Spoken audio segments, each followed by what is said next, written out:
Assalamualaikum warahmatullahi wabarakatuh. Perkenalkan, nama saya Erlina Kusuma Devi.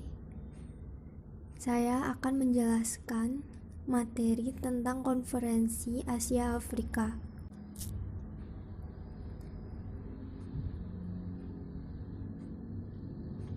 Pengertian Konferensi Asia Afrika. Konferensi Asia Afrika adalah sebuah konferensi antara negara-negara Asia dan Afrika yang kebanyakan baru saja memperoleh kemerdekaan. KAA diselenggarakan oleh Indonesia, Myanmar, Burma, Sri Lanka, Thailand, India, dan Pakistan, dan dikoordinasikan oleh Kementerian Luar Negeri Indonesia Sunaryo.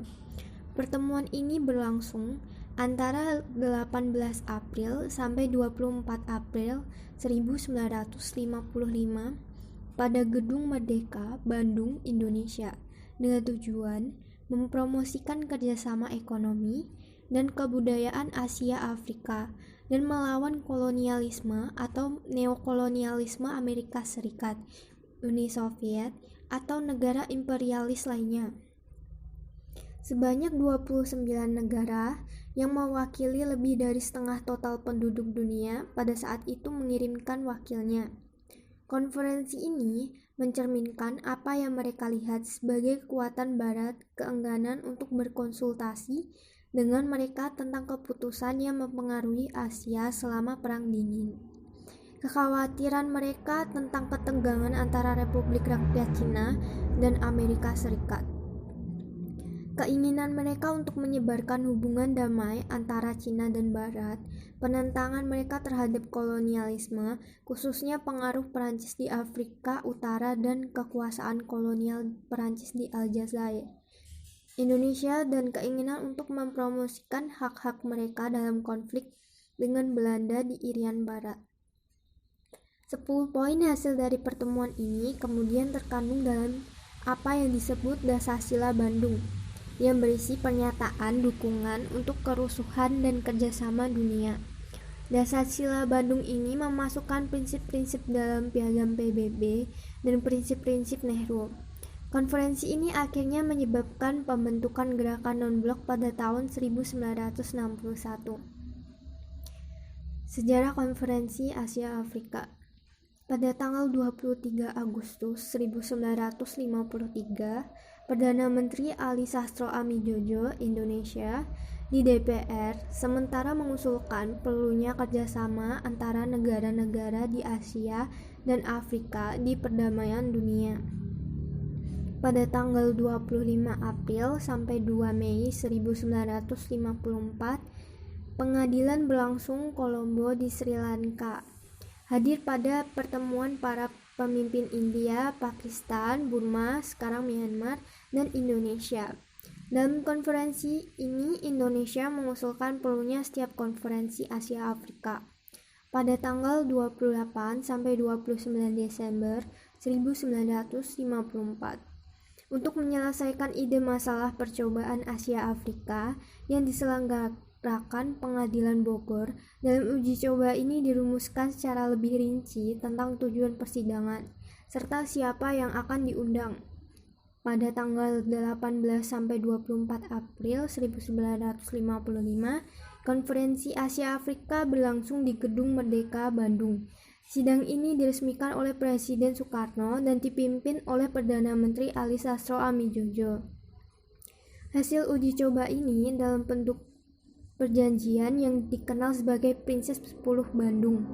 Untuk memperingati 50 tahun sejak pertemuan bersejarah, kepala negara-negara Asia dan Afrika telah diundang untuk menghadiri pertemuan baru di Bandung dan Jakarta antara 19 sampai 24 April 2005. Sebagian besar pertemuan yang diadakan di Gedung Merdeka, lokasi pertemuan berusia 50 tahun yang lalu. Sekretaris Jenderal PBB Kofi Annan juga menghadiri pertemuan ini. Latar belakang Konferensi Asia Afrika. Politik luar negeri Indonesia adalah bebas aktif. Bebas artinya bangsa Indonesia tidak memihak pada salah satu blok yang ada di dunia. Jadi, bangsa Indonesia berhak bersahabat dengan negara manapun, asal tanpa ada unsur ikatan tertentu. Bebas juga berarti bahwa bangsa Indonesia mempunyai cara sendiri dalam menanggapi masalah internasional. Aktif berarti bahwa bangsa Indonesia secara aktif ikut mengusahakan terwujudnya perdamaian dunia. Negara Indonesia memilih sifat politik luar negerinya bebas aktif sebab setelah Perang Dunia II berakhir, di dunia telah muncul dua kekuatan adidaya baru yang saling berhadapan, yaitu negara Amerika Serikat dan Uni Soviet. Amerika Serikat memelopori berdirinya blok barat atau blok kapitalis liberal, sedangkan Uni Soviet mempelopori kemunculan blok timur atau blok sosialis komunis. Dalam upaya meredakan ketegangan dan untuk mewujudkan perdamaian dunia, pemerintah Indonesia memprakarsai dan menyelenggarakan Konferensi Asia Afrika. Usaha ini mendapat dukungan dari negara-negara di Asia dan Afrika. Bangsa-bangsa di Asia dan Afrika pada umumnya pernah menderita karena penindasan imperialis Barat. Persamaan nasib itu menimbulkan rasa setia kawan. Setelah Perang Dunia berakhir, banyak negara di Asia dan Afrika yang berhasil mencapai kemerdekaan. Di antaranya adalah India, Indonesia, Filipina, Pakistan, Burma, Myanmar, Sri Lanka, Vietnam, dan Libya. Sementara itu, masih banyak pula negara yang berada di kawasan Asia dan Afrika belum dapat mencapai kemerdekaan. Bangsa-bangsa di Asia dan Afrika yang telah merdeka tidak melupakan masa lampaunya.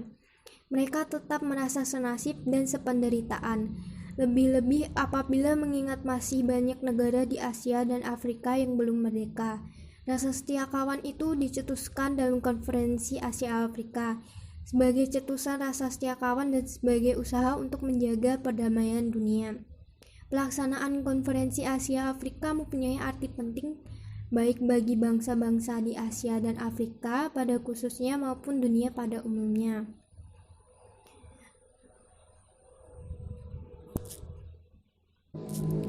Terwujudnya Konferensi Asia Afrika. Terwujudnya Konferensi Asia Afrika didahului oleh Konferensi Kolombo dan Konferensi Bogor. Konferensi Kolombo, Konferensi Pancanegara I. Pada tanggal 28 April 2 Mei sampai 2 Mei 1954 diadakan konferensi di Kolombo, ibu kota Sri Lanka. Adapun wakil dari 5 negara yang hadir tersebut sekaligus akan menjadi sponsor KAA sebagai berikut. 1. Indonesia, diwakili oleh Perdana Menteri Ali Sastro Amijojo. 2. India, diwakili oleh Perdana Menteri Sri Pandit Jawaharlal Nehru. 3. Pakistan, diwakili oleh Perdana Menteri Muhammad Ali Jinnah. 4. Birma, sekarang Myanmar, diwakili oleh Perdana Menteri UNU. 5. Sri Lanka, diwakili oleh Perdana Menteri Sir John Kotelawala. Dalam konferensi ini, Indonesia mengusulkan agar diadakan konferensi yang lebih luas jangkauannya. Tidak hanya negara-negara Asia, tetapi juga beberapa negara Afrika. Gagasan ini disambut positif dan Perdana Menteri Ali Sastro Amijojo mendapat mandat untuk menjajaki kemungkinan dilaksanakan Konferensi Asia Afrika. Dalam konferensi Kolombo ini diputuskan antara lain sebagai berikut. Indochina harus dimerdekakan dari penjajahan Prancis. Menurut kemerdekaan bagi Tunisia dan Maroko, menyetujui dan mengusahakan adanya Konferensi Asia Afrika dan memilih Indonesia sebagai penyelenggara. Konferensi Bogor, Konferensi Pancanegara II, pada tanggal 28 sampai 31 Desember 1954 diadakan konferensi di Bogor. Konferensi ini merupakan kelanjutan dari konferensi Kolombo, di mana negara-negara sponsor akan mengevaluasi hasil penjajakan Indonesia dalam mempersiapkan KAA. Hal-hal yang menjadi pokok pembicaraan dalam konferensi Bogor adalah tujuan konferensi, tempat konferensi, agenda pembicaraan, negara-negara yang akan diundang, dan kesekretariatan. 1. Rekomendasi yang diajukan dalam sidang ini adalah sebagai berikut. 2. Mengadakan konferensi Asia Afrika di Bandung dalam bulan April 1955. 3. Menetapkan kelima negara peserta konferensi Kolombo sebagai negara-negara sponsor. 4. Menetapkan 25 negara-negara Asia Afrika yang akan diundang. 5. Menentukan tujuan konferensi Asia Afrika. Fungsi konferensi Asia Afrika. Pertama, meninjau kedudukan Asia Afrika serta rakyatnya, serta memberikan sumbangan untuk meningkatkan perdamaian dan kerjasama internasional. Kedua, meninjau masalah-masalah hubungan sosial, ekonomi, dan kebudayaan dalam hubungannya dengan negara-negara peserta. Ketiga, mengembangkan saling pengertian dan kerjasama antara bangsa-bangsa Asia Afrika, serta untuk menjajaki dan melanjutkan kepentingan timbal balik maupun kepentingan bersama. Keempat, meninjau kedudukan Asia Afrika serta rakyatnya, serta memberikan sumbangan untuk meningkatkan perdamaian dan kerjasama internasional.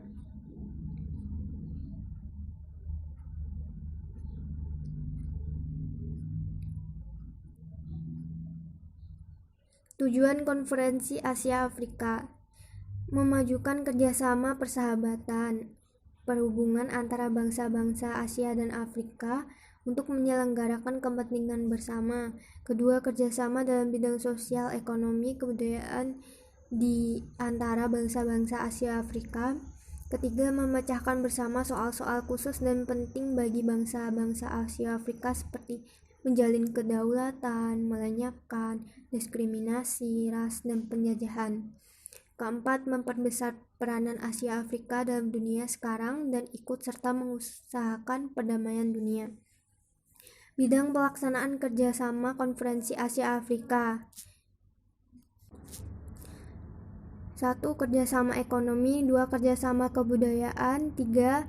HAM dan hak menentukan nasib sendiri. 4. Masalah negara-negara yang belum merdeka. 5. Peningkatan kerjasama dunia. Anggota Konferensi Asia Afrika. Konferensi Asia Afrika berlangsung pada tanggal 18 sampai 25 April 1955, bertempat di Gedung Merdeka Bandung. Konferensi ini dihadiri oleh 29 negara, termasuk 5 negara sponsor dari 30 negara yang diundang. Satu negara yang tidak hadir yaitu Federasi Afrika Tengah, Rhodesia, dan Nyasa, karena sedang terjadi pergolakan politik oleh orang-orang Negro menentang ras diskriminasi.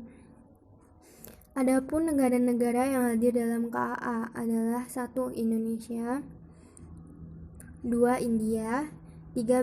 Myanmar, 4. Liberia, 5. Pakistan, 6. Sri Lanka, 7. Afghanistan, 8. Cina, 9. Mesir, 10. Saudi Arabia, dan lain-lain. Dalam KAA ini, negara-negara peserta terdiri dari 3 kelompok pandangan politiknya yang berbeda-beda, yaitu kelompok yang pro-barat seperti Filipina, Muang, Thai, Pakistan, Iran, dan Turki. Kelompok yang beraliran komunis yaitu RRC dan Vietnam Utara, dan kelompok yang netral seperti India, Burma, Sri Lanka, dan Indonesia, serta ada juga yang belum menampakkan pandangan politiknya. Hasil Konferensi Asia Afrika. Konferensi Asia Afrika menghasilkan beberapa keputusan yang disepakati para peserta sebagai berikut. Pertama, kerjasama ekonomi, antara lain mengusahakan kemajuan ekonomi, memajukan perdagangan, saling memberikan bantuan teknik, dan mendirikan bank-bank. Kedua, kerjasama kebudayaan, antara lain memajukan kerjasama kebudayaan sebagai jalan terpenting untuk mendapatkan pengertian antara bangsa-bangsa Asia Afrika, memajukan pendidikan dan pengajaran dengan pertukaran pelajar, pelatih, dan guru. 3. masalah hak asasi manusia, yakni menjunjung tinggi hak-hak asasi manusia seperti yang tercantum dalam Piagam PBB serta menentang ras diskriminasi. Keempat, masalah bangsa-bangsa, yakni belum merdeka, menentang adanya imperialisme dan menuntut kemerdekaan bagi rakyat Aljazair, Maroko, dan Tunisia. Kelima, masalah-masalah lain yang mengakui hak bangsa Arab di Palestina dan menuntut soal Palestina diselesaikan secara damai, menuntut kembalinya wilayah Irian Barat, sekarang Papua, kepada Indonesia, serta menuntut hak wilayah Aden bagi Yaman. Keenam, mengusahakan perdamaian dan kerjasama di dunia dengan cara berikut. 1. Mendesak PBB untuk menerima negara-negara yang telah memenuhi persyaratan, yakni Kamboja, Sri Lanka, Jepang, Yordania, Laos, Libya, Nepal, dan Vietnam. Kedua, mengusulkan supaya diadakan pelarangan atas pembuatan, percobaan, dan penggunaan senjata nuklir. Ketiga, mengusulkan diadakan kerjasama semua negara di seluruh dunia atas dasar menghormati hak manusia. Ketujuh, pernyataan mengenai usaha memajukan perdamaian dan kerjasama di dunia. Selain keputusan KA di atas, Konferensi Asia Afrika juga mengajak semua bangsa di dunia untuk hidup bersama dalam perdamaian dan menjalankan kerjasama dalam suasana persahabatan atas dasar 10 prinsip yang dikenal dengan dasar sila Bandung Declaration. Adapun isi dasar sila Bandung selengkapnya adalah: 1. Menghormati hak-hak dasar manusia dan tujuan-tujuan serta asas-asas yang termuat dalam Piagam PBB. 2. Menghormati kedaulatan dan integritas teritorial semua bangsa. 3. Mengakui persamaan ras dan persamaan semua bangsa, baik besar maupun kecil. 4. Tidak melakukan intervensi atau campur tangan dalam soal-soal besar maupun kecil. 5. Menghormati hak tiap-tiap bangsa untuk mempertahankan diri secara sendirian atau secara kolektif yang sesuai dengan Piagam PBB. 6. Tidak menggunakan peraturan-peraturan pertahanan kolektif untuk bertindak bagi kepentingan khusus salah satu negara besar dan tidak melakukan tekanan terhadap negara lain. 7. Tidak melakukan tindakan-tindakan atau ancaman agresi ataupun penggunaan kekerasan terhadap integritas teritorial atau kemerdekaan politik suatu negara. 8. Menyelesaikan segala perselisihan internasional dengan jalan damai, perundingan, persetujuan, arbitrase, atau penyelesaian hukum ataupun cara damai lain lagi menurut pihak-pihak yang bersangkutan sesuai dengan Piagam PBB. 9. Memajukan kerjasama untuk kepentingan bersama. 10. Menghormati hukum dan kewajiban internasional. Pengaruh Konferensi Asia Afrika. Konferensi Asia Afrika ditutup secara resmi pada tanggal 24 April 1955. Para utusan kembali ke negaranya masing-masing untuk memperjuangkan hasil-hasil konferensi secara bersama-sama. Konferensi Asia Afrika membawa pengaruh atau akibatnya penting, misalnya: pertama, berkurangnya ketegangan dan bahaya pecahnya peperangan yang bersumber dari persengketaan masalah Taiwan antara RRC dengan Amerika Serikat.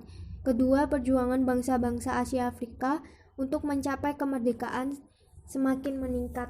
Hal ini tampak dengan meningkatnya jumlah negara-negara Asia Afrika yang merdeka setelah tahun 1955. Ketiga, politik luar negeri bebas aktif yang dijalankan Indonesia, India, Birma, dan Sri Lanka mulai diikuti negara-negara lain yang tidak masuk blok barat maupun blok timur. Peranan Indonesia dalam Konferensi Asia Afrika yaitu sebagai berikut. 1. Indonesia ikut memprakarsai dan sebagai tempat penyelenggaraan Konferensi Pancanegara II yang berlangsung pada tanggal 28 sampai 29 Desember 1954 di Bogor, Jawa Barat. Konferensi ini sebagai pendahuluan dari Konferensi Asia Afrika. 2. Indonesia ikut memprakarsai dan sebagai tempat penyelenggaraan Konferensi Asia Afrika yang berlangsung pada tanggal 18 sampai 24 April 1955 di Gedung Merdeka Bandung, Jawa Barat. Dalam konferensi ini beberapa tokoh Indonesia menduduki peranan penting, di antaranya Ketua Konferensi Mr. Ali Sastro Amijoyo, Sekretaris Jenderal Konferensi Ruslan Abdul Ghani, Ketua Komite Kebudayaan Mr. Muhyamin, dan Ketua Komite Ekonomi Profesor Insinyur Roseno. Demikianlah materi tentang konferensi Asia Afrika dari saya.